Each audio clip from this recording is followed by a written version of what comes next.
ये है जर्मन शहर स्टुटगार्ट में रॉबर्ट बॉश अस्पताल की मोशन लैब। गतिशीलता पर शोध करने वाले वैज्ञानिक लार्स श्विकेर्ट मरीजों के चलने फिरने की मात्रा और गुणवत्ता को जितना हो सके सटीकता से मापना चाहते हैं। जूतों में लगे दबाव को मापने वाले सेंसर पैरों के तलवों के भार को मापते हैं। इससे क्लाउस ब्रेनर की गतिशीलता के बारे में पता चलता है। ब्रेनर शुरू से ही इस रिसर्च का हिस्सा रहे हैं। श्विकेर्ट ने ब्रेनर के जूतों पर ऐसे कई दर्जन सेंसर और रिफ्लेक्टर लगाए हैं। इस रिसर्च का मकसद ये पता लगाना है कि क्या सिर्फ एक सेंसर से भी ऐसी सटीक नाप लेना मुमकिन है जिसे रोजमर्रा की जिंदगी में भी इस्तेमाल किया जा सके। बुढ़ापे से जुड़ी बीमारियों पर शोध करने वाले क्लेमेंस बेकर के लिए गतिशीलता चिकित्सा का एक अहम विषय है। हम ये सुनिश्चित करना चाहते हैं कि अगले 2 या 3 वर्षों में हर नई दवा की जांच की जाए, जिससे ये पता चले कि ये गतिशीलता को कैसे सुधारती है या शायद बिगाड़ती है। हम ये अभी नहीं जानते। गतिशीलता पैटर्न से मिली इस तरह की जानकारी को कई तरह से इस्तेमाल किया जा सकता है, जैसे मरीजों की सेहत का पता लगाने के लिए, इलाज की सफलता की जांच करने के लिए, दवा के असर को आंकने के लिए या बीमारी को फैलने से रोकने के लिए।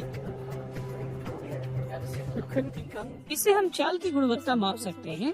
अगर कोई अनियमित रूप से चलता है तो उस चाल को हम परिवर्तनशीलता कहते हैं। हो सकता है कोई अपने जोड़ों को बचाने के लिए लंगड़ा रहा हो। ये आर्थ्रोसिस के मरीजों के लिए अहम है या फिर उनके लिए जिनकी पहले कभी कोई हड्डी टूटी हो। दरअसल वैज्ञानिक पहले ही केवल एक सेंसर की मदद से इंसान की जटिल हरकतों को पकड़ने में कामयाब हो चुके हैं। वे लगातार कई दिनों की गतिशीलता से जुड़ा मरीजों या क्लाउस ब्रेनर जैसे परीक्षण में शामिल लोगों का डेटा इकट्ठा करने के लिए इसका इस्तेमाल कर सकते हैं। बुढ़ापे में गतिशीलता वाकई बहुत जरूरी है। ये शायद वही सब कुछ है। हम जानते हैं कि इसका न्यूरोनल कार्यों या मस्तिष्क के कार्यों पर गहरा असर पड़ता है। आप बेहतर महसूस करते हैं। वजह है एंडोर्फिन। जब आप कुछ करते हैं तो खुश होते हैं और इसीलिए मुझे इसमें हिस्सा लेकर बहुत खुशी हुई। इन सेंसर्स द्वारा एक हफ्ते में जमा हुए डेटा से क्लेमेंस बेकर और लार्स श्विकेर्ट ने एक तस्वीर तैयार की। इस सेंसर ने गतिशीलता को 3 आयामों में नापा है और गतिशीलता का एक रेखा चित्र तैयार किया है।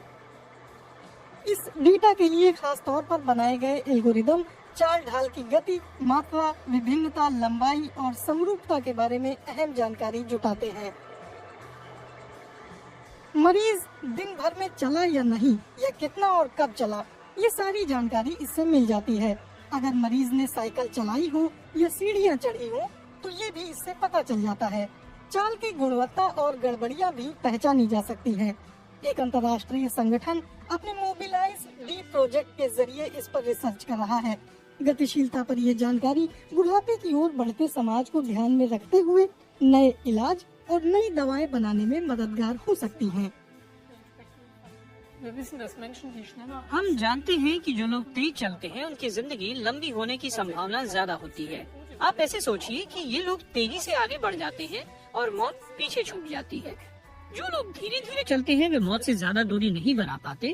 अगर आप और भी धीरे चलें तो मौत और ज्यादा करीब चली जाती है।